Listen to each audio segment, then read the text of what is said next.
सो hey everyone, आप लोग का बहुत बहुत स्वागत है आपके अपने यूट्यूब चैनल स्टडी पॉइंट रहा में। तो गाइज आप लोगों के लिए मैं लेकर आई हूँ दिल्ली पुलिस का जीके जीएस का प्रीवियस ईयर का ब्रह्मा सीरीज लेकर आई हूँ, जो आप सभी स्टूडेंट के लिए बहुत ज़्यादा इंपॉर्टेंट है। तो आज जितने भी लोग दिल्ली पुलिस का फॉर्म अप्लाई कर चुके, उन्हें मैं बता दूं कि उनका एग्ज़ाम जो है वो 16 दिसंबर से उनका एग्ज़ाम का डेट आ चुका है। यहाँ पे अगर मैं सिलेबस की बात करूँ तो सिलेबस में जैसे इसमें आपसे क्या क्या पूछा जाएगा, तो ये अब पूछा पूछा जाएगा आपसे, रीजनिंग पूछा जाएगा। इसके बाद जो है जीके आपका पूछा जाएगा, जीके और current affair, general knowledge and current affair.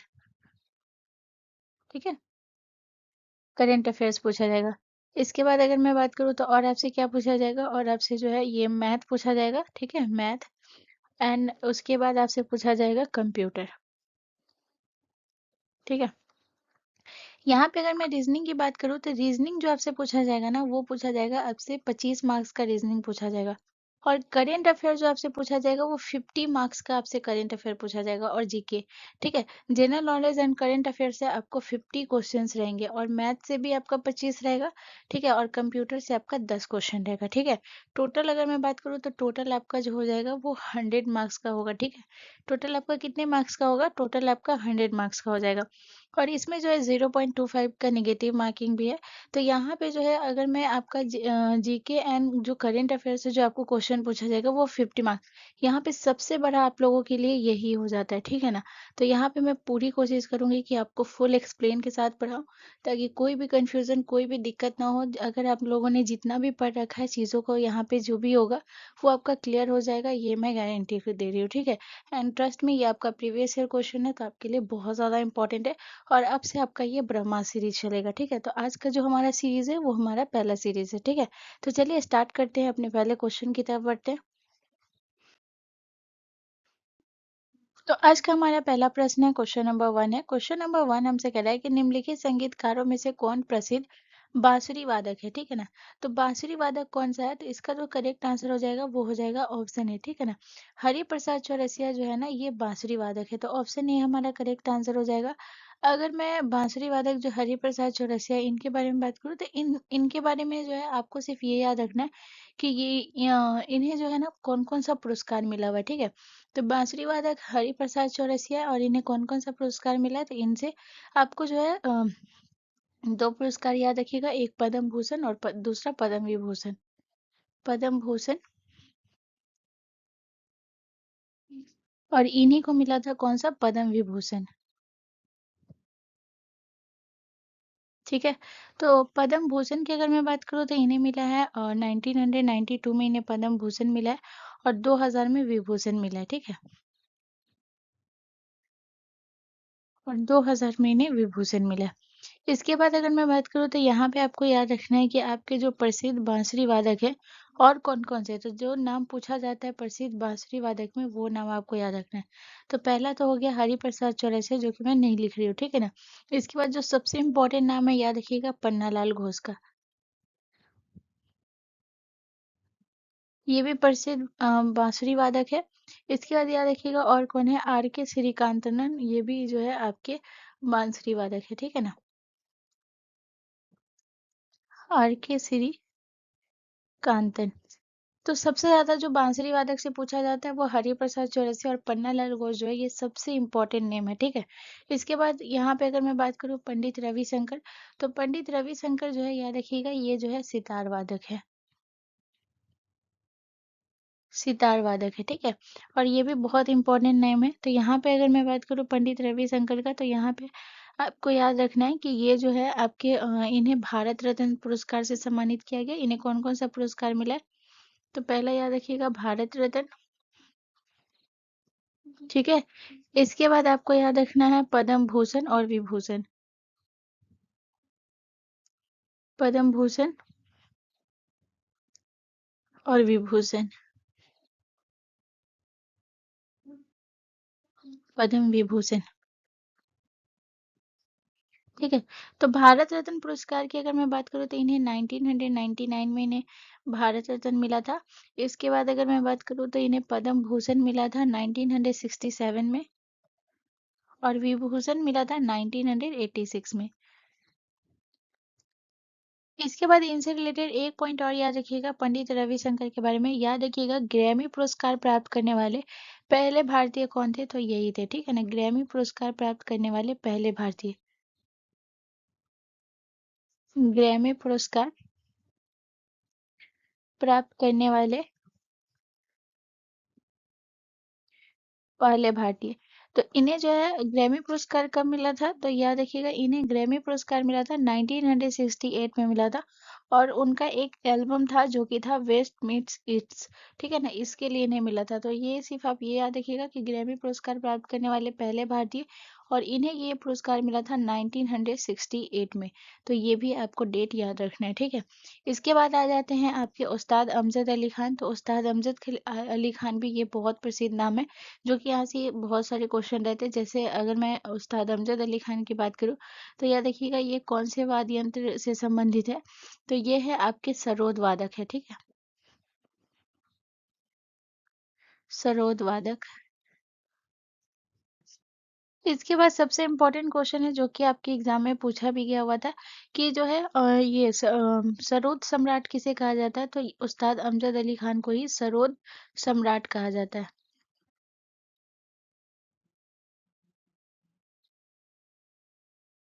कहा जाता है, ठीक है। इसके बाद अगर मैं बात करूँ तो याद रखिएगा कि ये जो है इन्हें मिला था पद्मश्री, ठीक है। तो इन्हें पद्मश्री कब मिला था? पद्मश्री, ठीक है। तो इन्हें पद्मश्री मिला था 1975 में, इन्हें पद्मश्री मिला था, ठीक है। और इसके बाद याद रखिएगा इन्हें पद्म भूषण मिला था, जो कि 1991 में इन्हें पद्म भूषण मिला था, ठीक है, पद्म भूषण। ये कब मिला था? 1991 में, ठीक है। इसके बाद आ जाते हैं यहाँ पे आपके उस्ताद बिस्मिल्लाह खां। तो उस्ताद बिस्मिल्लाह खां जो है ये आपके शहनाई वादक है, ठीक है, शहनाई वादक,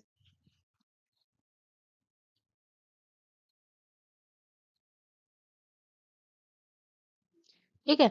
स्वतंत्रता दिवस जो 1947 में हुआ था, तो वहां पे लाल किले पर शहनाई जो है इन्होंने ही बजाई थी, ठीक है। और यहाँ पे आपको याद रखना है कि इन्हें भारत रत्न से सम्मानित किया गया था, जो कि कब किया गया था? 2001 में, ठीक है। तो इन्हें कौन सा पुरस्कार मिला था? भारत रत्न।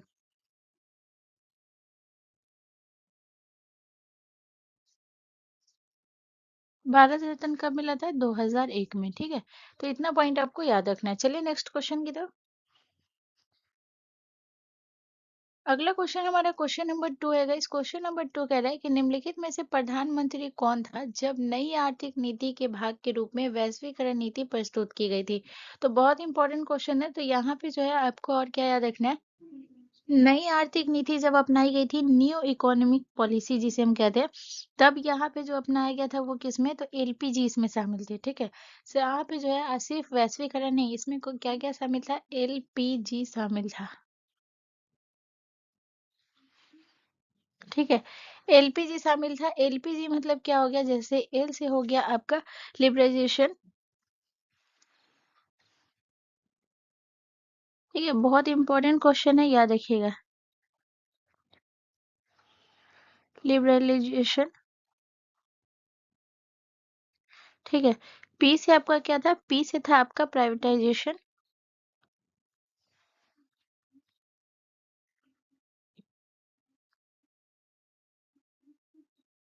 प्राइवेटाइजेशन। एंड आपका जो जी से था वो क्या था? ग्लोबलाइजेशन,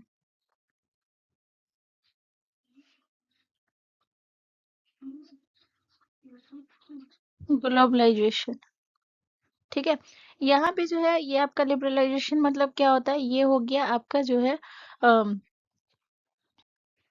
उदारीकरण, इसका मतलब हो गया उदारीकरण। प्राइवेटाइजेशन इसका मतलब हो गया निजीकरण। और ग्लोबलाइजेशन इसका मतलब हो गया वैश्वीकरण, ठीक है। तो ये 3 नीति अपनाई गई थी, एलपीजी याद रखिएगा तो आपको याद रहेगा, ठीक है। ये उस समय जो प्रधानमंत्री थे वो थे पीवी नरसिम्हा राव, तो ऑप्शन बी हमारा करेक्ट आंसर हो जाएगा। याद रखिएगा कि ये जो है उस समय प्रधानमंत्री थे जब देश की जो आर्थिक स्थिति थी ना बहुत खराब हो गई थी, यानी कि उस समय जो है देश में आर्थिक संकट था, और उस समय का जो टाइम था वो कब था, तो याद रखिएगा उस समय जो ये नीति क्यों अपनाई गई थी, क्योंकि 1991 में भारत गंभीर आर्थिक संकट आर्थिक संकट से आर्थिक संकट से गुजर रहा था, ठीक है ना। तब जाकर जो उस समय जो प्रधानमंत्री थे पीवी नरसिम्हा राव, और जो हमारे वित्त मंत्री थे कौन, उस समय जो है वित्त मंत्री कौन थे, उस समय वित्त मंत्री थे मनमोहन सिंह, ठीक है। इन्होंने जो है ये नीति लाया था, ठीक है ना, मनमोहन सिंह, ठीक है। तो उस समय जो है इन्होंने ये नीति लाई थी, प्राइवेटाइजेशन और ग्लोबलाइजेशन एंड आपका जो है लिबरलाइजेशन। यहाँ पे अगर मैं बात करूँ तो याद रखिएगा जब समय जो है ये नीति लाने का क्या ये था, तो मैं आपको सिर्फ समझाने के लिए बता रही हूँ, जैसे उदारीकरण, ठीक है ना। उदारीकरण में क्या था कि जो उद्योगों पर जो था ना, जो सरकारी नियंत्रण जो था वो कम किया गया, ठीक है। जैसे यहाँ पे जो निजी क्षेत्र को जो है ना वो ज्यादा अधिक स्वतंत्रता दी गई थी, ठीक है। इसके बाद निजीकरण में क्या था, जितने भी सरकारी उपक्रम थे, सरकारी उपक्रम जो थे उसको, उसमें जो निजी निवेश को बढ़ावा इसमें दिया गया था, जो कि था आपका प्राइवेटाइजेशन, ठीक है। और इसके बाद अगर मैं बात करूँ वैश्वीकरण, तो इसमें क्या था कि आयात निर्यात पर जो है ना लगी पाबंदियों को क्या किया गया था, जो है कम किया गया था। जो आयात निर्यात पे जो लगी गई थी, जो पाबंदियां लगी गई थी उसको कम किया गया, ठीक है। इसके बाद जो है जितने भी विदेशी निवेश जो एफडीआई है और विदेशी कंपनियां थी उसको भारत में आने की अनुमति दी गई। तो ये था आपका ग्लोबलाइजेशन, ठीक है। तो इस नीति को शामिल किया गया और इस नीति का परिणाम भी बहुत अच्छा रहा। देश जो है भारत की जो है वो अर्थव्यवस्था जो है तेजी से बढ़ी, ठीक है। इसका परिणाम भी मैं बता देती हूँ, परिणाम, ठीक है। तो इस नीति का परिणाम क्या था, तो इस नीति का परिणाम था कि भारत की अर्थव्यवस्था जो है वो तेजी से बढ़ी, भारत की अर्थव्यवस्था तेजी से बढ़ी, ठीक है। उसके बाद जो है दूसरा याद रखिएगा, और क्या याद रखना है आपको, कि जो विदेशी निवेश और जो है और जो व्यापार जो था ना वो बढ़ा, ठीक है। विदेशी निवेश,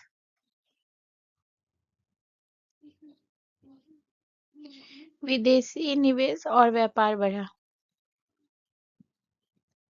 क्योंकि इसके परिणाम भी पूछे जाते एग्जाम में, ठीक है ना, कि इस नीति का क्या परिणाम रहा, इसलिए मैं आपको लिखा रही हूँ, ठीक है ना। और जो आईटी और जो सेवा क्षेत्र थे उसमें उसमें भी बहुत अच्छी सुधार हुई। तो ये जो था ना ये नीति लाने से बहुत ज्यादा ये हुआ था, ठीक है ना।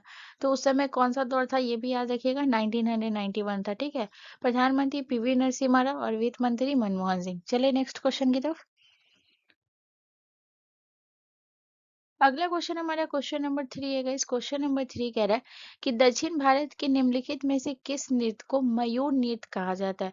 तो मयूर नृत्य जो है बताइए कौन सा है, गर्दी, पडाइनी, मयिलट्टम या फिर कुम्मी। तो इसका जो करेक्ट आंसर हो जाएगा वो कौन सा हो जाएगा, ऑप्शन हमारा जो सी है ना वो करेक्ट आंसर हो जाएगा, ठीक है, मयिलट्टम। यहाँ पे मयिलट्टम के बारे में मैं आपको बता देती हूँ। जैसे मयिल का अर्थ क्या होता है, यहाँ पे दो अलग अलग शब्द है। पहला कौन सा है, मयिल, ठीक है। तो मईल का अर्थ क्या होता है, मईल का अर्थ होता है मोर, ठीक है। और अट्टम का अर्थ होता है नृत्य,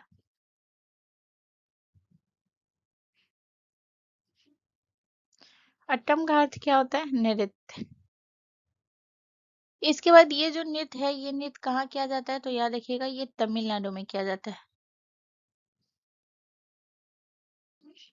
इसके बाद अगर मैं बात करूँ तो ये जो नृत्य है ये किसको समर्पित है, तो याद रखिएगा भगवान मुरुगन को समर्पित है, ठीक है। भगवान मुरुगन को,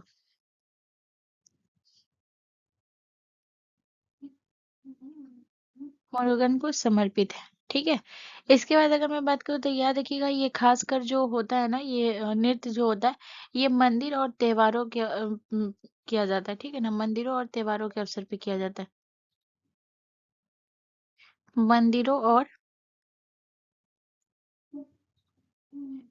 त्योहारों के अवसर पर।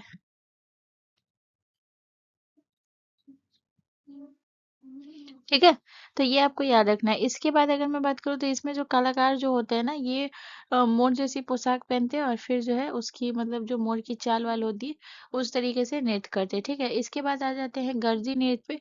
तो गर्जी नृत्य जो है ना, ये आपके कहाँ का है? पुडुचेरी का है।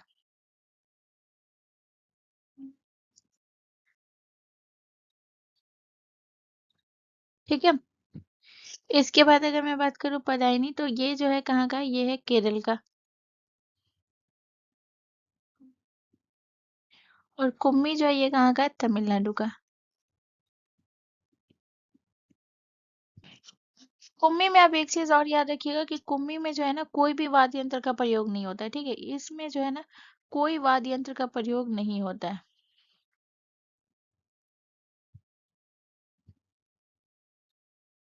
प्रयोग नहीं होता है। ठीक है, इसके बाद आपको याद रखना है कि ये जो है ना आपका, ये इसमें क्या करती है महिलाएं जो है, गोल घेरे में खड़ी होती है और फिर तालियां बजाते हुए नृत्य करती है। ठीक है, यहाँ पे अगर मैं बात करूँ तमिलनाडु के अन्य लोक नृत्य के बारे में, तमिलनाडु के लोक नृत्य। ठीक है, तो तमिलनाडु के लोक नृत्य और कौन कौन से हो गए? तो जैसे कि करगम,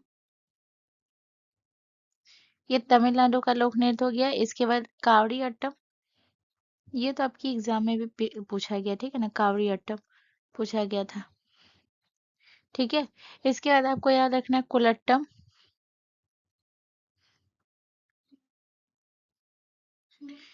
ये सब जो नृत्य हो गया ना, ये आपका हो गया, आपका कौन सा? ये तमिलनाडु का लोक नृत्य हो गया। ठीक है, चलिए नेक्स्ट क्वेश्चन की तरफ। अगला क्वेश्चन हमारा क्वेश्चन नंबर 4 है। इस क्वेश्चन नंबर 4 कह रहा है कि केरल में वार्षिक नाव प्रतियोगिता किस त्योहार से संबंधित है? तो केरल में वार्षिक नाव प्रतियोगिता जो है ये कौन से त्योहार से संबंधित है?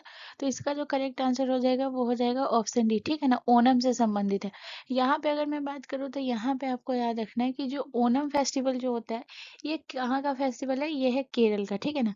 तो केरल का जो ओणम फेस्टिवल होता है, इस दिन नाव प्रतियोगिता होता है। ठीक है, और याद रखिएगा ओणम जो है ना, ये केरल का सबसे बड़ा और सबसे प्रसिद्ध उत्सव जो फसल उत्सव है ये है। ठीक है ना, तो याद रखिएगा ये केरल का जो है ना, केरल का सबसे बड़ा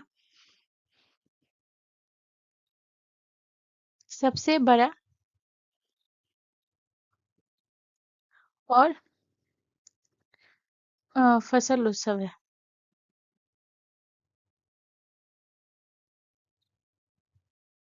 ठीक है, इसके बाद आपको याद रखना है कि ये जो फेस्टिवल होता है ओणम, ये मनाया जाता है राजा महाबली की स्मृति में। ठीक है ना, तो राजा महाबली की स्मृति में मनाया जाता है,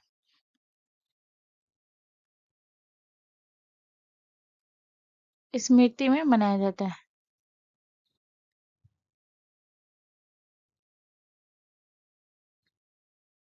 स्मृति में मनाया जाता है। ठीक है, इसके बाद आपको याद रखना है कि इस फेस्टिवल जो होता है इसे जो है बोट रेस, ठीक है ना, स्नैक बोट रेस जो होता है इसी इसी का आयोजन होता है, जिसे हम नाव प्रतियोगिता कहते हैं। तो जो स्नैक बोट रेस होता है ना, ऐसे लंबा सा नाव होता है इस तरीके से, और इस पे ना एक एक लोग बैठे होते हैं। ठीक है, इसे जो कहते हैं इस तरीके से होता है। ठीक है ना, ये मैं सिर्फ समझाने के लिए। तो इसे हम क्या कहते हैं? इसे हम कहते हैं स्नैक बोट रेस होता है। और इसी का जो दूसरा नाम है वो क्या है? इसका जो दूसरा नाम है ये याद रखिएगा, स्नेक बोर्ड या फिर वल्लम काली कहा जाता है। वल्लम काली भी इसे कहा जाता है, ठीक है ना, इस फेस्टिवल को वल्लम काली।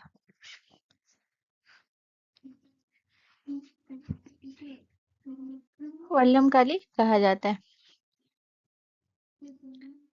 ठीक है, इसके बाद अगर मैं बात करूँ भोगी, भोगी जो ये तो भोगी जो होता है ना, ये दक्षिण भारत में मनाया जाता है, जैसे कि तमिलनाडु वगैरह हो गया, आंध्र प्रदेश, कर्नाटक, इसमें भोगी होता है। उगादि जो है याद रखिएगा, ये कर्नाटक, आंध्र प्रदेश और तेलंगाना का जो है ये नववर्ष है, ठीक है ना। तो याद रखिएगा कर्नाटक, कर्नाटक, तेलंगाना, कर्नाटक, तेलंगाना और आंध्र प्रदेश का नववर्ष है।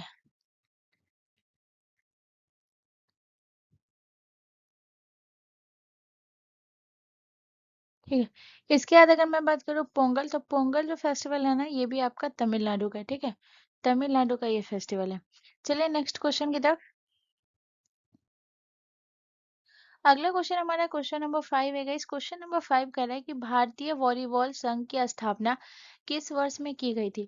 तो वॉलीबॉल संघ की स्थापना जो किया गया था वो कब किया गया था, तो इसका जो करेक्ट आंसर हो जाएगा वो हो जाएगा 1951 में जो है वॉलीबॉल संघ की स्थापना की गई थी। इसके बाद अगर मैं बात करूँ तो याद रखिएगा इसका मुख्यालय जो है, वॉलीबॉल संघ का जो मुख्यालय है ये कहाँ है, तो याद रखिएगा ये चेन्नई। और चेन्नई आपका कहाँ पड़ता है, तमिलनाडु में।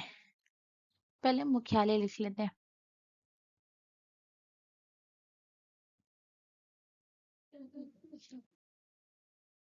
मुख्यालय, जो कि मुख्यालय कहाँ है, चेन्नई।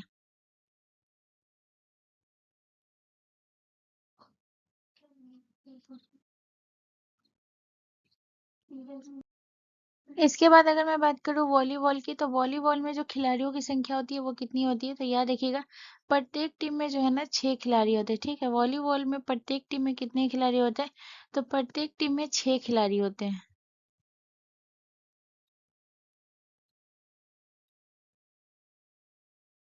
6 खिलाड़ी होते हैं, ठीक है।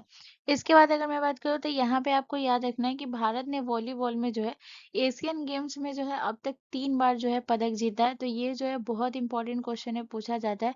तो याद रखिएगा कि भारत एशियन गेम में, एशियन गेम्स में 3 पदक जीता है, ठीक है।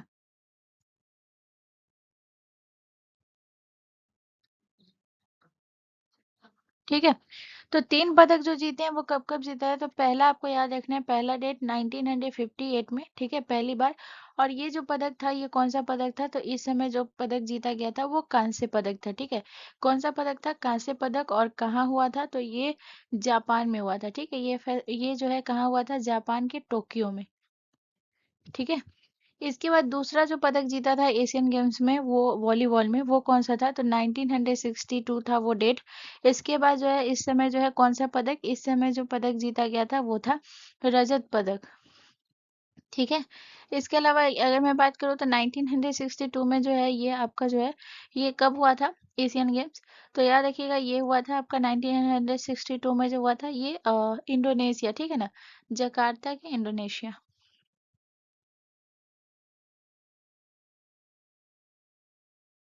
इंडोनेशिया, ठीक है। इसके बाद अगर मैं बात करूँ तो याद रखिएगा ये था 1986 था। और इसमें जो है कौन सा पदक, इसमें भी कांस्य पदक ही भारत ने जीता था, ठीक है। कौन सा पदक, कांस्य पदक। और ये कहाँ हुआ था, तो ये हुआ था आपके सियोल, जो कि दक्षिण कोरिया है। सियोल जो कि ये कहाँ है, दक्षिण कोरिया,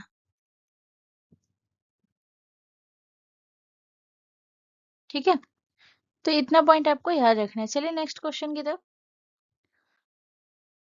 अगला क्वेश्चन हमारा क्वेश्चन नंबर 6 है। इस क्वेश्चन नंबर 6 कह रहा है कि मगध साम्राज्य पर शासन करने वाले प्रथम राजवंश का नाम क्या था। तो मगध साम्राज्य पे शासन करने वाला जो पहला राजवंश था वो कौन सा था, तो वो हर्यक वंश था, ठीक है। तो ऑप्शन हमारा ना सी करेक्ट आंसर हो जाएगा, ठीक है, हर्यक वंश होगा।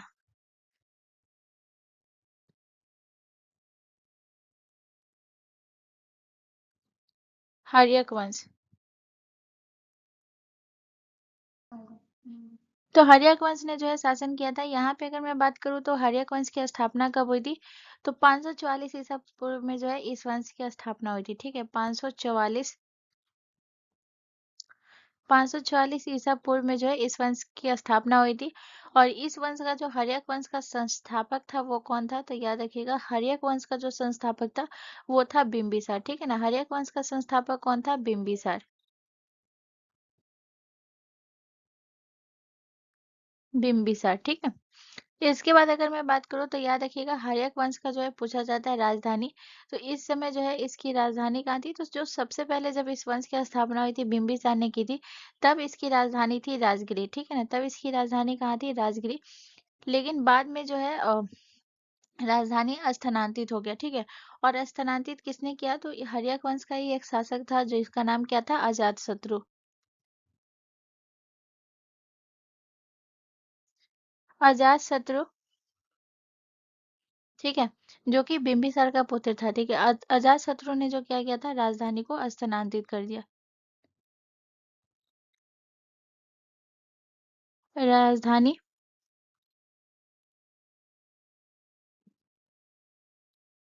स्थानांतरित, स्थानांतरित करके राजधानी कहाँ हो गई? पाटलिपुत्र।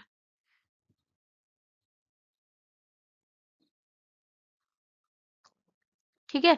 तो ये हो गया हर्यक वंश के बारे में। सबसे पहले अगर मैं बात करूँ तो यहाँ पे आपको याद रखना है कि हर्यक वंश पे जो है टोटल कितने वंशों ने शासन किया था? तो हर्यक वंश पे टोटल 7 वंशों ने शासन किया था, ठीक है। कितने राजवंशों ने शासन किया था हर्यक वंश पे? तो 7 राजवंशों ने शासन किया था। अब 7 राजवंशों का मैं क्रम में लिखा रही हूँ क्योंकि यहाँ से इतना ज्यादा क्वेश्चन पूछा जाता है कि जो हर्यक वंश के बाद किस वंश का शासन आया या फिर नंद वंश के बाद किस वंश का शासन आया, तो इस तरीके का क्वेश्चन बहुत ज्यादा एग्जाम में रहता है, ठीक है। तो इसका जो है ना 7 राजवंशों का मैं क्रम में लिखा रही हूँ जो कि आपको नोट करना है। तो पहला जो है वो कौन सा है? तो पहला आपका जो था वो हर्यक वंश था, ठीक है। पहला आपका कौन सा था? हर्यक वंश। दूसरे नंबर पे जो था वो कौन सा वंश है? शिशुनाग वंश। शिशुनाग वंश,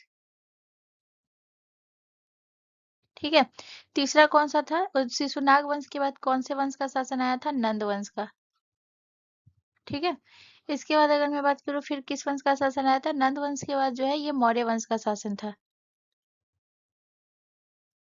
ठीक है। इसके बाद जो है मौर्य वंश के बाद शुंग वंश का शासन आया, ठीक है। और शुंग वंश के बाद जो है कण्व वंश का शासन आया। और इसके बाद आपको याद रखना और कौन? गुप्त वंश का शासन आया, ठीक है।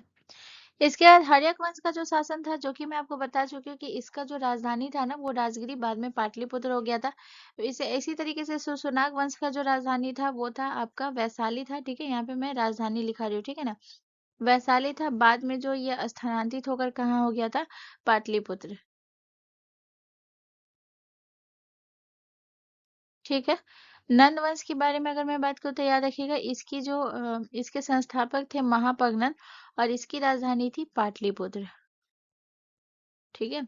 इसके बाद मौर्य वंश की अगर मैं बात करूँ तो मौर्य वंश के संस्थापक थे चंद्रगुप्त मौर्य और इसमें जो है इसकी राजधानी थी पाटलिपुत्र, ठीक है। इसके बाद आ जाते हैं सूर्यवंश। सूर्यवंश की जो राजधानी थी ये भी पाटलिपुत्र ही थी। कण्व वंश के समय जो राजधानी थी पाटलिपुत्र थी और गुप्त वंश के समय जो राजधानी थी ये भी पाटलिपुत्र थी, ठीक है। तो इतना पॉइंट आपको याद रखना है। चलिए नेक्स्ट क्वेश्चन की तरफ।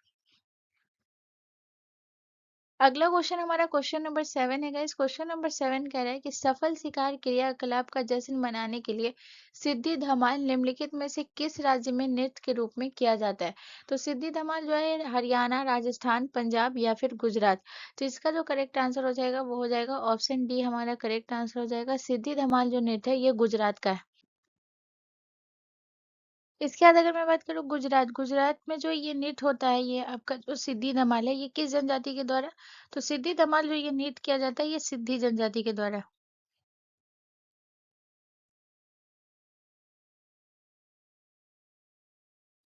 सिद्धि जनजाति के द्वारा ये नृत्य किया जाता है, ठीक है। इसके बाद अगर मैं बात करूँ तो खासकर ये गुजरात के कौन से जिले में? तो खासकर ये गुजरात के सौराष्ट्र और अहमदाबाद में जो है ये बहुत ज्यादा प्रसिद्ध है ये नृत्य, ठीक है। तो गुजरात की याद रखिएगा सिद्धि जनजाति द्वारा किया जाता है और गुजरात के सौराष्ट्र, गुजरात के सौराष्ट्र, सौराष्ट्र और अहमदाबाद,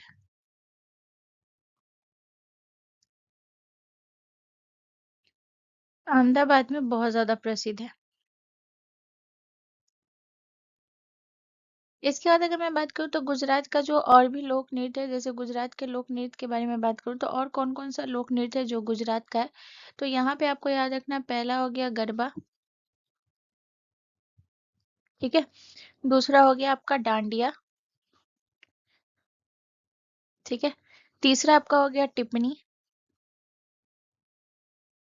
हाँ। इसके बाद हो गया आपका और कौन सा हो गया, भवाई। ये सब जो है ना ये गुजरात का लोक नृत्य हो गया, ठीक है। भवाई हो गया, पधर हो गया, ये सारे जो नृत्य है ना ये गुजरात के, ठीक है। इसके बाद अगर मैं यहाँ पे अगर मैं बात करूँ पंजाब, तो पंजाब का लोक नृत्य कौन कौन सा, तो पंजाब की अगर मैं बात करूँ तो सबसे पहले हो जाएगा भांगड़ा। भांगड़ा जो है ये कहाँ का हो जाएगा, पंजाब का। इसके बाद याद रखिएगा गिद्धा। गिद्धा जो है ये भी पंजाब का हो गया। धमाल ये जो है ये भी पंजाब का लोक नृत्य हो गया, ठीक है। इसके बाद अगर मैं राजस्थान की बात करूँ तो राजस्थान का हो गया, सबसे इम्पोर्टेंट है कालबेलिया। कालबेलिया जो है ये राजस्थान का लोक नृत्य है। इसके बाद अगर मैं बात करूँ घूमर, ये राजस्थान का है, ठीक है। इसके बाद चकरी, ये भी राजस्थान का है। हरियाणा पे आते हैं तो हरियाणा का कौन कौन सा लोक नृत्य है, तो हरियाणा का हो गया जैसे डफ। डफ जो है ये हरियाणा का हो गया, ठीक है। इसके बाद आपको याद रखना है सांग, ये भी हरियाणा का हो गया, ठीक है। तो ये सारे लोक नृत्य है ना, ये धमाल भी जो है ना ये भी हरियाणा का ही है, ठीक है। धमाल पंजाब में भी है और हरियाणा में भी है, ठीक है। चलिए नेक्स्ट क्वेश्चन की तरफ।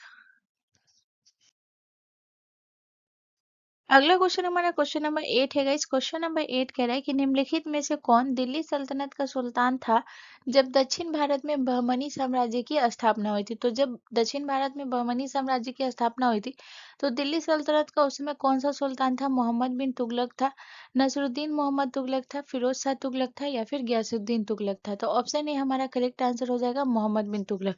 मोहम्मद बिन तुगलक के बारे में आपको ये याद रखना है कि ये तुगलक वंश का दूसरा शासक था, ठीक है। तुगलक वंश का।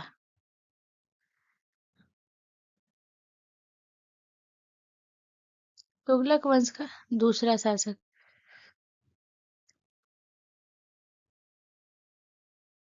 ठीक है। इसके बाद आपको याद रखना है कि मोहम्मद बिन तुगलक का शासन काल था वो कब से कब तक था,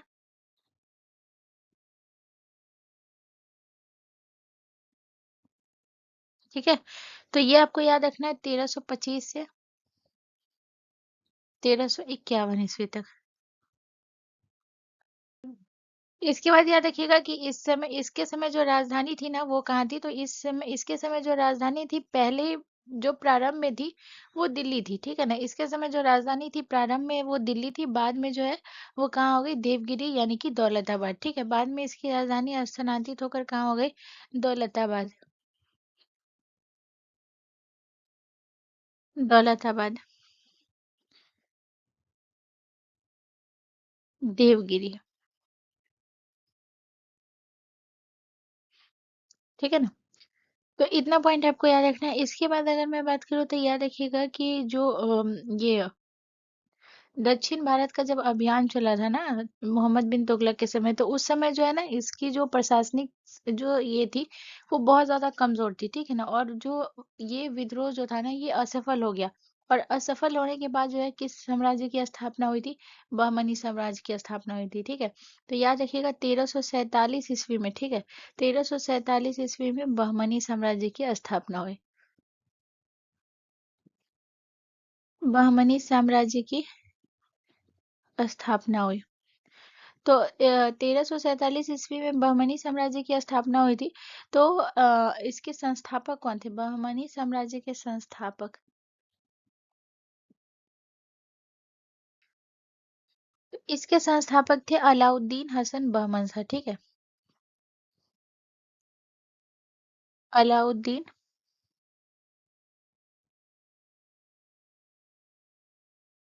अलाउद्दीन हसन बहमन शाह, ठीक है। और याद रखिएगा कि ये जो मोहम्मद बिन तुगलक के समय जो है ना ये एक सेना अधिकारी था, अलाउद्दीन हसन बहमन शाह, ठीक है। इसने ही दक्षिण अभियान चला, जब कमजोर हुआ इसका प्रशासनिक शक्ति तब जाकर इन्होंने बहमनी साम्राज्य की स्थापना की थी 1347 ईस्वी में। और इसने जो है अपनी राजधानी कहाँ बनाई थी, इसके समय जो राजधानी थी ना वो गुलबर्गा, और बाद में इसने भी स्थानांतरित करके बीदर कर लिया था, ठीक है, राजधानी। तो इसके समय राजधानी कहाँ थी? गुलबर्गा। गुलबर गुलबर्गा।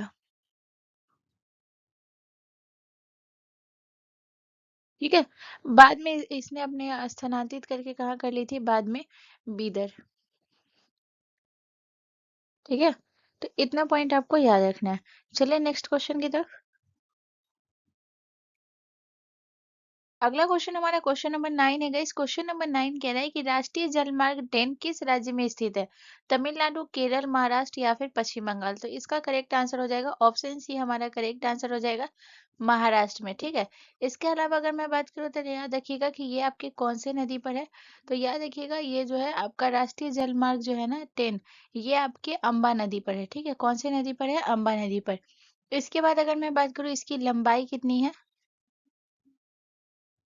तो याद रखिएगा इसकी लंबाई है 19.42 किलोमीटर। 42 किलोमीटर। इसके बाद आपको याद रखना है कि 2016 में, ठीक है, 2016 में नेशनल नेशनल वाटरवेज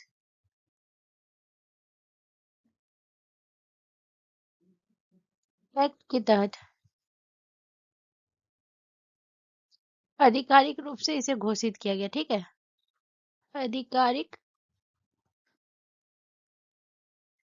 रूप से घोषित किया गया। ठीक है। इसके बाद अगर मैं बात करूँ तो यहाँ पे आपको याद रखना है कि ये जो राष्ट्रीय जलमार्ग 10 है ना, ये आपका कार्गो परिवहन के लिए सबसे ज्यादा इम्पोर्टेंट है। ठीक है। तो कौन से परिवहन के लिए? कार्गो परिवहन के लिए। कार्गो परिवहन के लिए इम्पोर्टेंट है बहुत ज्यादा। ठीक है। इसके बाद जो आपका जो ये आपका राष्ट्रीय जलमार्ग एक जो है, ये आपका जो है, ये आपको याद रखना है कि ये जो है ना, ये सबसे लंबा राष्ट्रीय जलमार्ग है। तो अगर आपसे पूछा जाए कि सबसे लंबा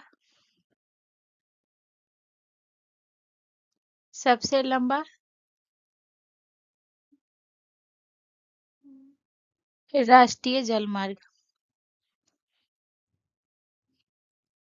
सबसे लंबा राष्ट्रीय जलमार्ग आपका कौन सा है? तो ये है आपका नेशनल वाटरवेज 1।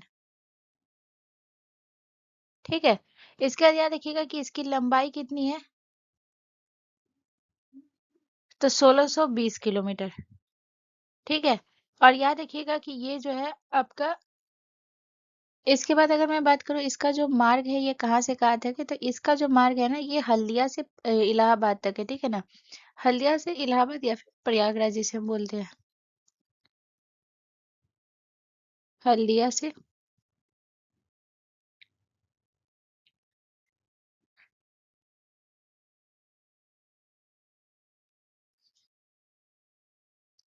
हल्दिया से प्रयागराज, प्रयागराज तक। प्रयागराज आपका कहाँ पड़ता है? तो प्रयागराज आपका यूपी में पड़ता है, और हल्दिया जो है ये आपका कहाँ पड़ता है? वेस्ट बंगाल में पड़ता है। ठीक है, पश्चिम बंगाल में। चलिए नेक्स्ट क्वेश्चन की तरफ। अगला क्वेश्चन हमारा क्वेश्चन नंबर 10 है गाइस। क्वेश्चन नंबर 10 कह रहा है कि राजीव गांधी खेल रत्न पुरस्कार का नाम बदलकर मेजर ध्यानचंद खेल रत्न पुरस्कार कब किया गया? तो राजीव गांधी खेल रत्न पुरस्कार का जो नाम बदला गया था वो बदला गया था आपका 2021 में। ठीक है। ऑप्शन हमारा डी करेक्ट आंसर हो जाएगा। यहाँ पे याद रखिएगा कि राजीव गांधी खेल रत्न पुरस्कार की शुरुआत जो हुई थी ना, वो हुआ था 1991 में। ठीक है। शुरुआत कब हुआ था? तो शुरुआत हुआ था 1991 में। और इसके बाद अगर मैं बात करूँ तो याद रखिएगा कि इसका नाम जो बदला गया था, नाम बदल कर रखा गया था, वो कब रखा गया था? तो 2021 में। ठीक है ना। तो नाम बदल कर क्या रखा गया था? मेजर ध्यानचंद।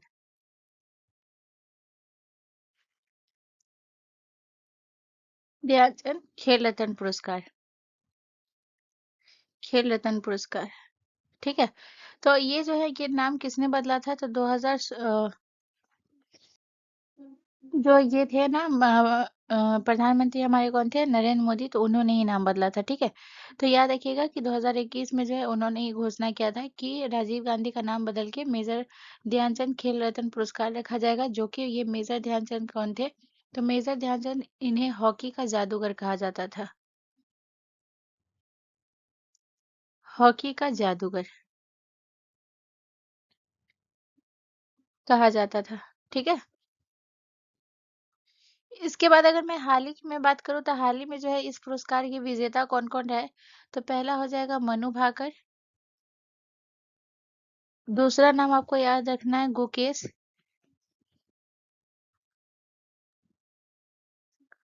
डोम्मा राजू। तीसरा नाम आपको याद रखना है हरमनप्रीत सिंह का। हरमनप्रीत सिंह। और अगला नाम याद रखना है प्रवीण कुमार का।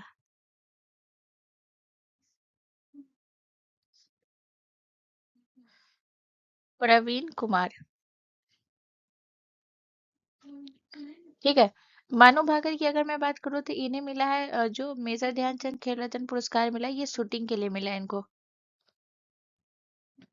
ठीक है। इसके बाद याद रखिएगा इन्हें मिला है शतरंज के लिए। हरमनप्रीत सिंह को मिला है हॉकी के लिए। और प्रवीण कुमार को मिला है पैरा एथलेटिक्स के लिए। एथलेटिक्स के लिए।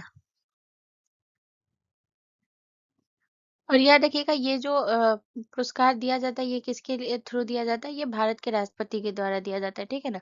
चलिए नेक्स्ट क्वेश्चन की तरफ। अगला क्वेश्चन हमारा क्वेश्चन नंबर 11 है। क्वेश्चन नंबर 11 कह रहा है कि भारतीय संविधान का कौन सा अनुच्छेद विधेयकों पर राज्यपाल की स्वीकृति से संबंधित है।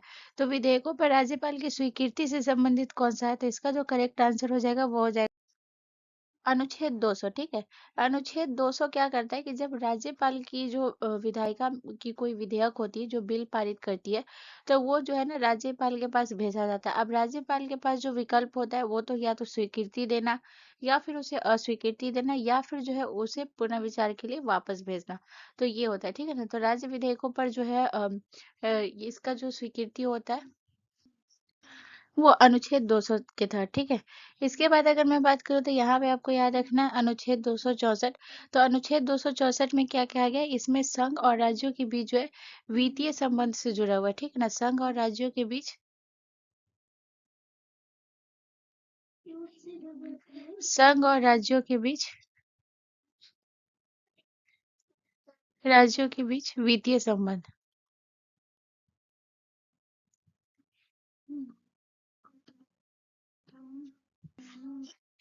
यानी कि अनुच्छेद 264 जो है ये क्या कहता है कि संघ और राज्यों के बीच जो वित्तीय संबंध से संबंधित जो प्रावधान है, इसमें जो है ना ये कोई भी क्रियान्वयन के लिए जो है क्या कर सकता है, राष्ट्रपति जो है ये नियम बना सकता है। ठीक है ना।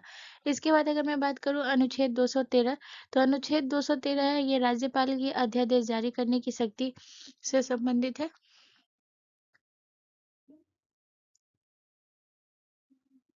राज्यपाल के अध्यादेश जारी करने से संबंधित है।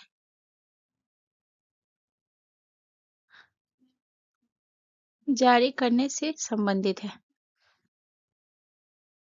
ठीक है। और अनुच्छेद 164 जो है ये मुख्यमंत्री और अन्य मंत्रियों की नियुक्ति से संबंधित है। मुख्यमंत्री और अन्य मंत्रियों की नियुक्ति से।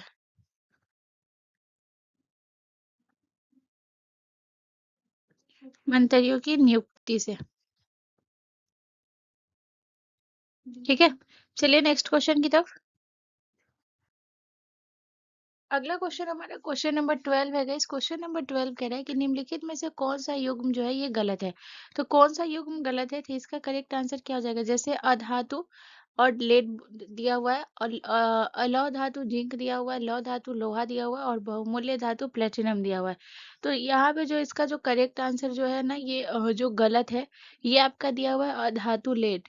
तो लेड जो है ना ये आपका मेटल है। ठीक है। तो याद रखिएगा कि लेड जो है ये आपका क्या है, तो यहाँ पे आपको याद रखना है कि लेड एक धातु है। ठीक है। इसी वजह से यहाँ पे अधातु बोला है, जो कि ये एक धातु है, जो कि ये हैवी मेटल है। लेड एक आपका जो है एक हैवी मेटल है। ठीक है ना। यहाँ पे अगर मैं जिंक की बात करूँ तो ये अलौह धातु है, क्योंकि इसमें लोहा नहीं होता है। और लोहा जो है ये आपका लौह धातु है क्योंकि इसमें लोहा होता है, और प्लेटिनम जो है ये आपका बहुमूल्य धातु है।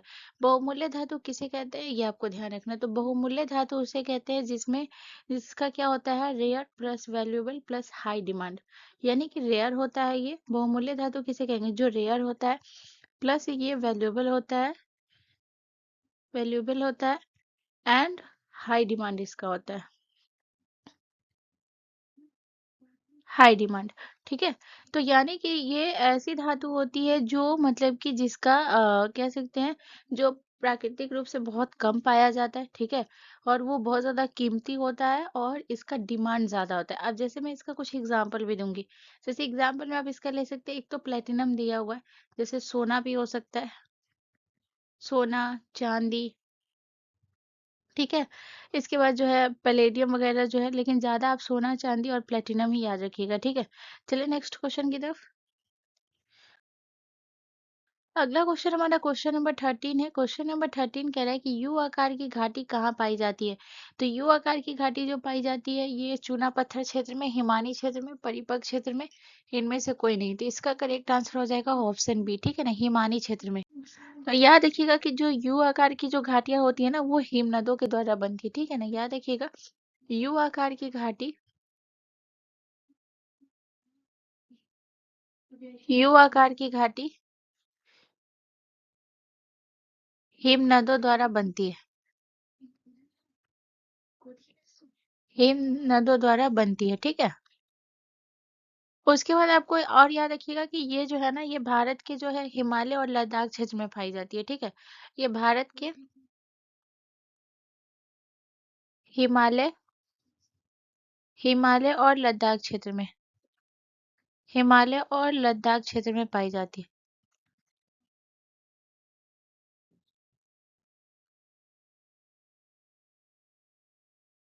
ठीक है, तो इसके बाद अगर मैं बात करूँ, जब वी आकार की घाटी की अगर बात किया जाए तो यू आकार की घाटी हिमनदों द्वारा बनती है। अब वी आकार की जो घाटी होती है, वी आकार की घाटी, वी आकार, वी आकार की जो घाटी होती है ना वो किसके द्वारा बनती है, तो ये वी आकार की जो घाटी होती है ये नदियों द्वारा बनती है। ठीक है,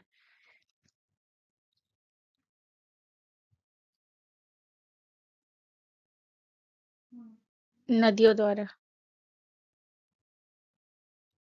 ठीक है, चलिए नेक्स्ट क्वेश्चन की तरफ।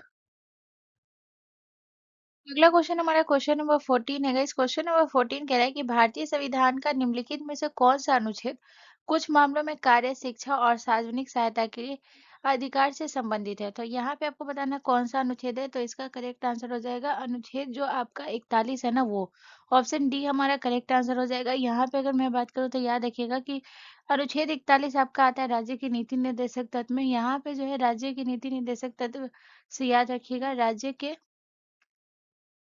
नीति निर्देशक तत्व। ठीक है, तो राज्य के नीति निर्देशक तत्व जो है ये आपका आता है अनुच्छेद 36 से 51 तक जितने भी आर्टिकल आएंगे वो आपका किस में आ जाता है, राज्य के नीति निर्देशक तत्व में। ठीक है, तो अनुच्छेद 41 भी आपके राज्य के नीति निर्देशक तत्व में, इसमें कार्य, शिक्षा और सार्वजनिक सहायता के अधिकार से संबंधित है। वहीं अगर मैं बात करूँ तो यहाँ पे जो दिया हुआ है right to work, right to education और राइट टू पब्लिक असिस्टेंट। ठीक है, इसके बाद यहाँ पे आपका जो है अनुच्छेद 43, अनुच्छेद 43 किससे संबंधित है। तो ये आपको याद रखना है कि अनुच्छेद 43 जो है ना ये आपके जो कारीगर होते हैं ना उसके जीवन निर्वाह, योग्य वेतन और सम्मानजनक जीवन स्तर सुनिश्चित करने से संबंधित है। ठीक है, तो यहाँ पे आप लिख सकते हैं। तो याद रखिएगा कि श्रमिकों के लिए निर्वाह मजदूरी, श्रमिकों के लिए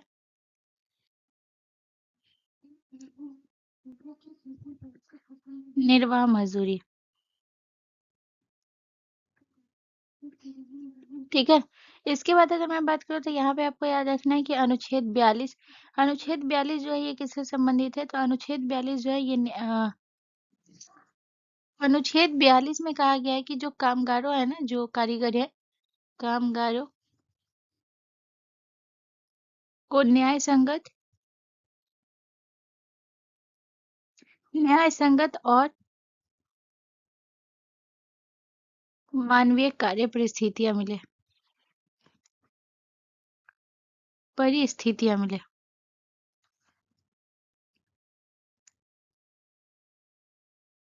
ठीक है। इसके बाद अगर मैं बात करूँ तो यहाँ पे आपको याद रखना है अनुच्छेद 44। तो अनुच्छेद 44 जो है ये आपके समान नागरिक संहिता से संबंधित है। ठीक है। समान नागरिक संहिता से।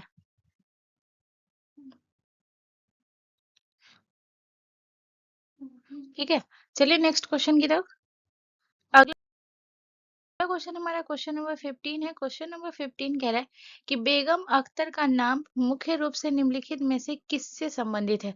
तो बेगम अख्तर का नाम है ना ठुमरी से संबंधित है। तो ऑप्शन बी हमारा करेक्ट आंसर हो जाएगा। ठीक है। ठुमरी का जो है याद रखिएगा ये बेगम अख्तरी से संबंधित है। और याद रखिएगा बेगम अख्तर को है ना मल्लिका ए गजल कहा जाता था। ठीक है। मल्लिका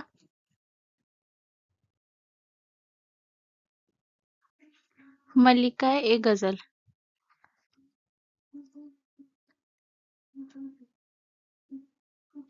कहा जाता था। ठीक है। इसके बाद याद रखिएगा कि इन्हें दो पुरस्कार भी मिला हुआ है। तो इन्हें दो पुरस्कार कौन कौन सा मिला हुआ है। पहला याद रखिएगा पद्म भूषण। तो ये पुरस्कार इन्हें कब मिला था 1968 में मिला था। ठीक है। और दूसरा पुरस्कार जो इन्हें कब मिला था ये दूसरा पुरस्कार इन्हें मिला था संगीत नाटक अकादमी पुरस्कार। संगीत नाटक अकादमी पुरस्कार। ये पुरस्कार इन्हें कब मिला था 1972 में ये पुरस्कार मिला था। ठीक है। 1972 में। इसके बाद अगर मैं बात करूँ ठुमरी से और कौन कौन संबंधित है तो बेगम अख्तर जो है ठुमरी से संबंधित है। इसके अलावा जो सबसे इम्पोर्टेंट नाम है गिरिजा देवी। यहाँ से भी बहुत क्वेश्चन रहता है। गिरिजा देवी भी जो है ना ये आपके जो है ठुमरी से संबंधित है। तो ठुमरी की रानी क्वीन ऑफ ठुमरी किसे कहा जाता है। तो याद रखिएगा ठुमरी की रानी जो है ये गिरिजा देवी को कहा जाता है। ठुमरी की रानी। ठीक है। इसके बाद याद रखिएगा सिद्धेश्वरी देवी जो है ये भी आपकी ठुमरी से संबंधित है। गिरिजा देवी सिद्धेश्वरी ये भी आपके ठुमरी से संबंधित है। ठीक है। चलिए नेक्स्ट क्वेश्चन की तरफ। अगला क्वेश्चन हमारा क्वेश्चन नंबर 16 है। क्वेश्चन नंबर 16 हमसे कह रहा है कि निम्नलिखित में से कौन ऋग्वेद में वर्णित तीन सबसे महत्वपूर्ण देवताओं में से एक नहीं है। तो ऋग्वेद में जो वर्णित तीन सबसे महत्वपूर्ण देवता है वो उनमें से कोई एक जो है वो नहीं है ऑप्शन से। तो इसमें प्रजापति जो है ना ये नहीं है। ठीक है ना। तो ये नहीं है। बाकी ये तीन देवता जैसे कि जो आपके जो है अग्नि ये जो है ना अग्नि देवता थे। अग्नि देवता। ठीक है। इसके बाद अगर मैं बात करूँ तो याद रखिएगा ये जो हो गए इंद्र जो हो गए ये आपके वर्षा के देवता। वर्षा और युद्ध के देवता। वर्षा और युद्ध के देवता। ठीक है। इसके बाद अगर मैं बात करूँ सोम जो हो गए ये आपके ये सोम देवता हो गए पवित्र देवता। ठीक है ना। यहाँ पे अगर मैं बात करूँ तो यहाँ पे हम ऋग्वेद के बारे में बात करें तो ऋग्वेद में याद रखिएगा सबसे प्राचीन वेद कौन सा है। तो सबसे प्राचीन वेद ऋग्वेद है। सबसे प्राचीन वेद। ठीक है। इसके बाद याद रखिएगा इसमें 10 मंडल है। 1028 सूक्त है। ठीक है ना ऋग्वेद में। इसके बाद आपको याद रखिएगा कि ये जो ऋग्वेद जो है याद रखिएगा इसका जो अम, काल था यानी कि ये कब से था तो 1500 से 1000 ईसा पूर्व इसका वैदिक काल था। ठीक है। यहाँ पे याद रखिएगा आपको चार वेद के बारे में याद रखना है। कौन कौन सा चार वेद है तो टोटल चार वेद है। पहला ऋग्वेद। दूसरा आपका कौन सा हो गया सामवेद। सामवेद। तीसरा आपका हो गया यजुर्वेद। और चौथा हो गया आपका अथर्ववेद। ठीक है। ये अगर मैं बात करूँ, ऋग्वेद जो है सबसे प्राचीन वेद है, इसमें 10 मंडल 228 सूक्त होते हैं। इसके बाद इसमें और याद रखिएगा कि ऋग्वेद का जो तीसरा मंडल है, ती- तीसरा मंडल, ये गायत्री मंत्र से संबंधित है, गायत्री मंत्र से। और जो ऋग्वेद का 9वां मंडल है ना, ये सोम को समर्पित है। ऋग्वेद का 9वां मंडल सोम को समर्पित है।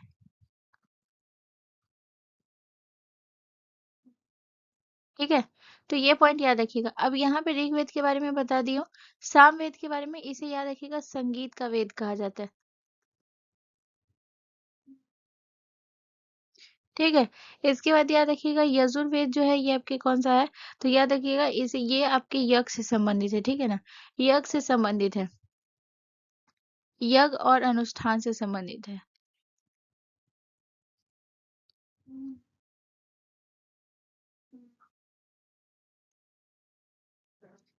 अथर्ववेद की बात करें तो याद रखिएगा ये जादू टोना तंत्र मंत्र से, जादू टोना तंत्र मंत्र से। ठीक है, चलिए नेक्स्ट क्वेश्चन की तरफ। अगला क्वेश्चन हमारा क्वेश्चन नंबर 17 है। क्वेश्चन नंबर 17 कह रहा है कि महरौली में लौह स्तंभ का निर्माण निम्नलिखित में से किस राजवंश के शासकों द्वारा करवाया गया था। तो महरौली में जो ये लौह स्तंभ का जो निर्माण कराया गया है, ये किस शासक के द्वारा, तो इसका जो करेक्ट आंसर हो जाएगा, तो गुप्त वंश। ठीक है, ऑप्शन ए हमारा करेक्ट आंसर हो जाएगा। यहाँ पे आपको याद रखना है गुप्त वंश का कौन सा शासक था, चंद्रगुप्त द्वितीय, जिसे विक्रमादित्य कहा जाता है। ठीक है ना, तो चंद्रगुप्त द्वितीय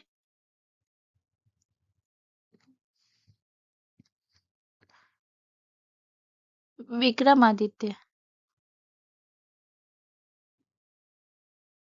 ठीक है, इसके अलावा आपको याद रखना है कि इसका जो निर्माण हुआ था ये 4 से 5वीं शताब्दी ईस्वी में हुआ था। ठीक है, इसके बाद यहाँ पे आपको याद रखना है कि ये जो है ये जो आपका लौह स्तंभ है, इस लौह स्तंभ की ऊंचाई कितना है, तो याद रखिएगा 7.21 मीटर जो है इसकी ऊंचाई है। ठीक है, इसके बाद अगर मैं बात करूँ कि ये जो है आपका इसमें जो धातु का उपयोग किया गया है, शुद्ध धातु है। ठीक है ना, किस धातु का, शुद्ध लोहा है। ठीक है, और इस पे आज तक 1600 वर्षों से आज तक इस पे जंग नहीं लगा। ठीक है, तो ये भी आपको याद रखना है। और याद रखिएगा ये दिल्ली के कहाँ है, ये आपका कहाँ स्थित है, तो याद रखिएगा दिल्ली के महरौली में स्थित है।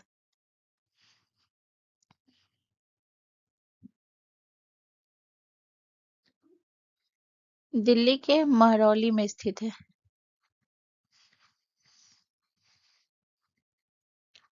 ठीक है, चलिए नेक्स्ट क्वेश्चन की तरफ।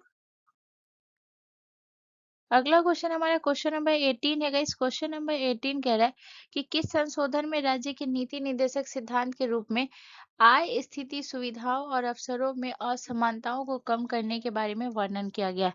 तो कौन से संविधान संशोधन के तहत गए, तो इसका जो करेक्ट आंसर हो जाएगा वो हो जाएगा 42वां संविधान संशोधन के तहत। तो ऑप्शन हमारा बी जो है करेक्ट आंसर हो जाएगा।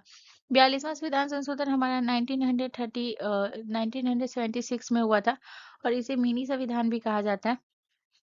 तो इस संशोधन के तहत क्या हुआ था, इस 42वां संविधान संशोधन हुआ था, तो अनुच्छेद 38 है ना,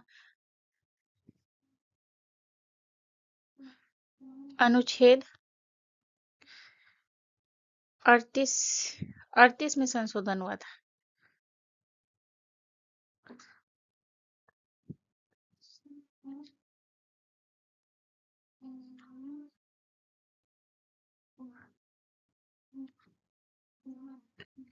और इसी अनुच्छेद 38 में कहा गया था कि आय स्थिति सुविधा और अवसर की में जो असमानता है उसको कम करने का जो वर्णन किया गया था, ये इसी अनुच्छेद 38 में किया गया था। ठीक है, तो 42वां संविधान संशोधन की तहत इसमें हुआ था। इसके बाद अगर मैं बात करूँ 86वां संविधान संशोधन, तो ये जो है आपके शिक्षा का अधिकार से संबंधित है, जो कि ये 2002 में हुआ था। शिक्षा का अधिकार, और याद रखिएगा इस संशोधन के तहत क्या हुआ था, इसमें अनुच्छेद 21A को जोड़ा गया था और अनुच्छेद 45 में संशोधन किया गया था। तो 45 में से अनुच्छेद 21 को जोड़ा गया था, 21A को। ये बहुत बार एग्जाम में पूछा जाता है। अनुच्छेद 21A को जोड़ा गया, ठीक है। और अनुच्छेद 21 में क्या था, तो 6 से 14 वर्ष के बच्चों को मुफ्त शिक्षा जो है वो अनिवार्य था, ठीक है ना। 6 से 14 वर्ष के बच्चों को मुफ्त शिक्षा अनिवार्य,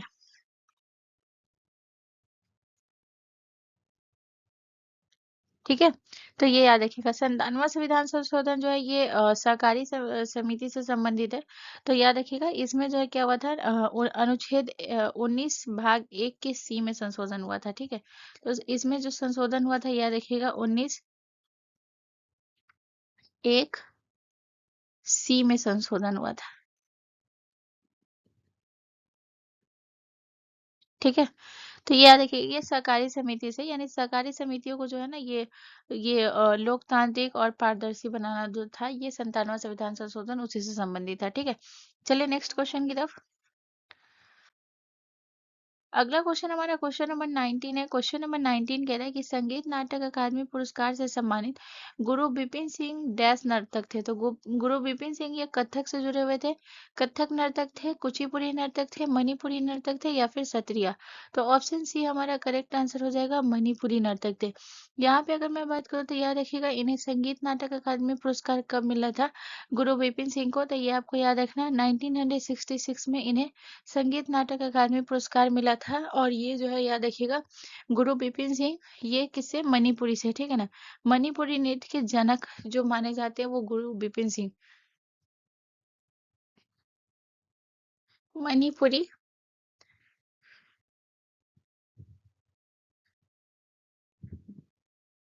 नृत्य के जनक माने जाते हैं,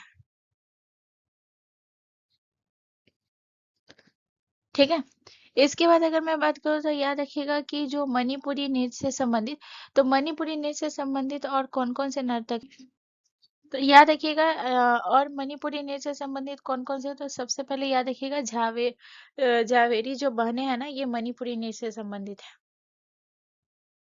झावेरी बहनें, ठीक है।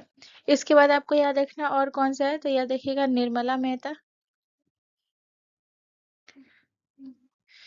ये सब बहुत इंपॉर्टेंट नेम है, ठीक है। इसके बाद याद रखिएगा और कौन है, तो याद रखिएगा ये नायना, ये सब जो है ना मणिपुरी नृत्य से संबंधित है, ठीक है। चलिए नेक्स्ट क्वेश्चन की तरफ। अगला क्वेश्चन हमारा क्वेश्चन नंबर 20 है। क्वेश्चन नंबर 20 कह रहा है कि नीलगिरी की टोडा जनजाति का एक सबसे महत्वपूर्ण त्योहार निम्न में से कौन सा है। तो नीलगिरी की जो टोडा जनजाति है, ये इसका जो सबसे महत्वपूर्ण त्योहार है ना, ये है मोदवेटा। तो ऑप्शन बी हमारा करेक्ट आंसर हो जाएगा, ठीक है। यहाँ पे याद रखिएगा कि ये जो होता है, ये कब होता है, तो याद रखिएगा ये दिसंबर या फिर जनवरी में होता है, ठीक है। दिसंबर में होता है, ठीक है। इसके बाद आपको याद रखना है कि ये जो है कौन सी मंदिर में होता है ये फेस्टिवल, तो याद रखिएगा ये फेस्टिवल होता है मुनपो मंदिर में,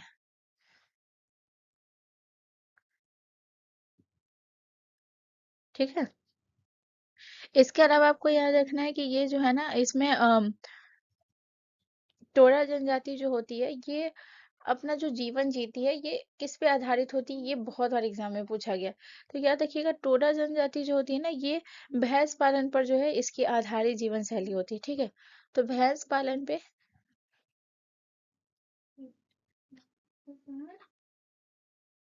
आधारित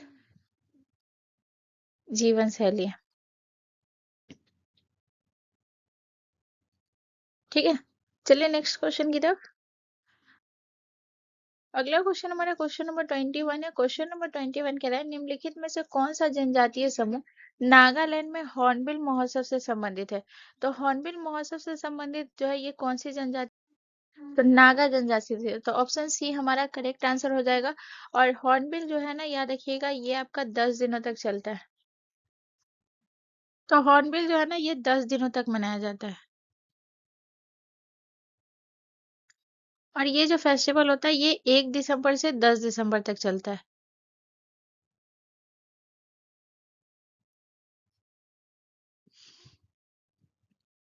10 दिसंबर तक। ठीक है। इसके अलावा अगर मैं बात करूँ तो याद रखिएगा कि जो ये जो हॉर्नबिल फेस्टिवल है तो ये जो मनाना जो प्रारंभ हुआ था, ये मनाना प्रारंभ कब हुआ था तो याद रखिएगा ये जो है 2000 से जो है ये मनाना प्रारंभ हुआ था। ठीक है, 2000 से मनाना ये प्रारंभ हुआ था। ठीक है, चलिए नेक्स्ट क्वेश्चन की तरफ। अगला क्वेश्चन हमारा क्वेश्चन नंबर 22 है गाइस। क्वेश्चन नंबर 22 कह रहा है कि भारत में किस राज्य में वांगला महोत्सव मनाया जाता है। तो वांगला महोत्सव जो है ना ये मेघालय में मनाया जाता है। तो ऑप्शन सी हमारा करेक्ट आंसर हो जाएगा। ठीक है, यहाँ पे अगर मैं बात करूँ तो याद रखिएगा कि जो वांगला महोत्सव होता है ये कौन सी जनजाति के द्वारा, तो याद रखिएगा गारो जनजाति के द्वारा ये मनाया जाता है। ठीक है,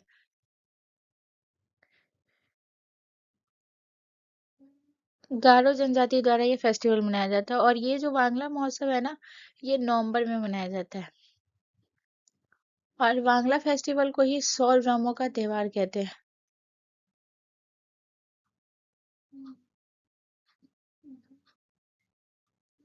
100 ड्रामों का त्योहार कहते हैं। ठीक है, याद रखिएगा। इसके बाद अगर मैं बात करूँ तो याद रखिएगा कि इसमें जो है ना जो सूर्य देवता जो होते हैं सालजोंग की पूजा की जाती है। ठीक है ना, तो याद रखिएगा इसमें पूजा किसकी की जाती है, सूर्य देवता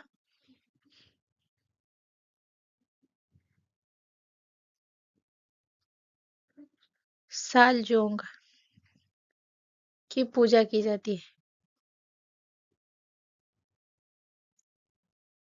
ठीक है, इसके बाद अगर मैं बात करूँ मेघालय, तो मेघालय का और कौन कौन सा फेस्टिवल है जो मेघालय में, तो याद रखिएगा ये हो गया आपका बेंदी खेलम जो है ये मेघालय में मनाया जाता है। बेंदी खलम। ठीक है, ये फेस्टिवल जो है ना ये जो मेघालय की जो जयंतिया जनजाति होती है ना उसके द्वारा, जयंतिया जनजाति द्वारा। इसके बाद और बात करें तो याद रखिएगा ये इसके बाद याद रखिएगा कौन सा हो गया ये नोंग क्रेम। ठीक है ना, नोंग क्रेम। तो ये जो नोंग क्रेम होता है ये किस जनजाति द्वारा होता है, ये खासी जनजाति द्वारा, खासी जनजाति द्वारा। ठीक है, चलिए नेक्स्ट क्वेश्चन की तरफ। अगला क्वेश्चन हमारा क्वेश्चन नंबर 23 है। इस क्वेश्चन नंबर 23 कह रहा है कि किस भारतीय राज्य में कोलेरू झील स्थित है। तो कौन से भारतीय राज्य में कोलेरू झील स्थित है, तो इसका करेक्ट आंसर हो जाएगा आंध्र प्रदेश में। ठीक है, ऑप्शन सी हमारा करेक्ट आंसर हो जाएगा। याद रखिएगा कोलेरू जो है ना ये मीठे पानी की झील है।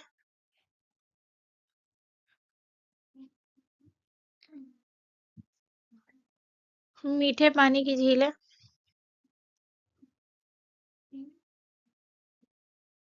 ठीक है, इसके बाद याद रखिएगा कि ये जो है ना ये कृष्णा और गोदावरी नदियों के जो है डेल्टा के बीच स्थित है। ठीक है, कृष्णा और गोदावरी नदी के डेल्टा के बीच स्थित है। कृष्णा और गोदावरी नदियों के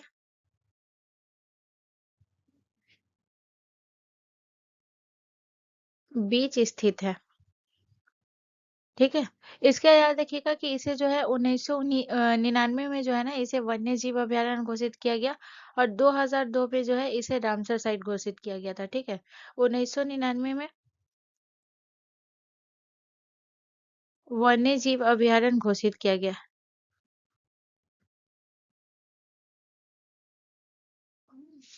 और इसके बाद याद रखिएगा 1999 और इसका याद रखिएगा 2002 में रामसर साइट घोषित किया गया।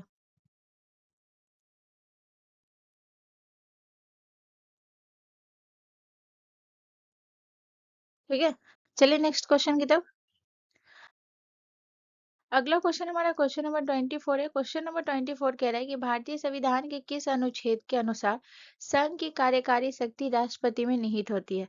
तो संघ की कार्यकारी शक्ति जो है राष्ट्रपति में निहित होती है किसके तहत, तो आर्टिकल जो आपका 53 है ना इसके तहत, ठीक है ना।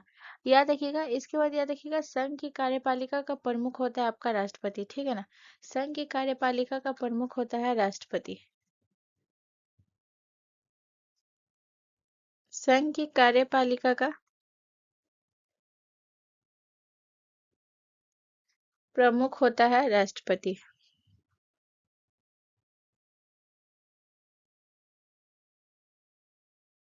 राष्ट्रपति, ठीक है। इसके बाद याद रखिएगा कि राष्ट्रपति का जो पद है ना ये किस आर्टिकल में है? तो राष्ट्रपति का पद जो है, राष्ट्रपति का पद, ये किस में है? तो अनुच्छेद 52 में है, आर्टिकल 52 में है। इसका याद रखिएगा कार्यपालिका शक्ति 53 में है।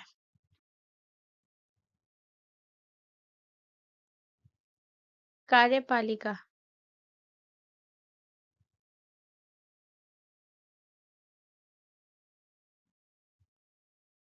कार्यपालिका शक्ति किस में है? 53 में, ठीक है।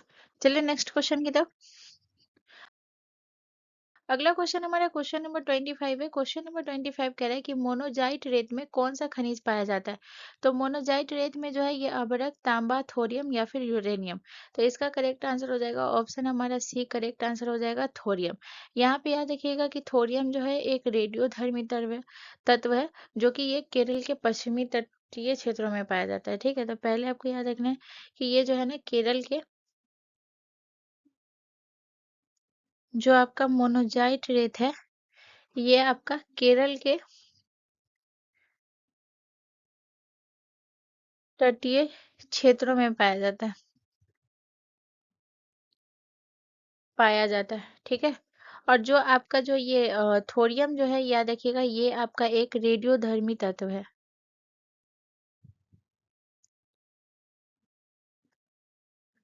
रेडियोधर्मी तत्व है, ठीक है ना, जिसका परमाणु क्रमांक कितना है? 90 है।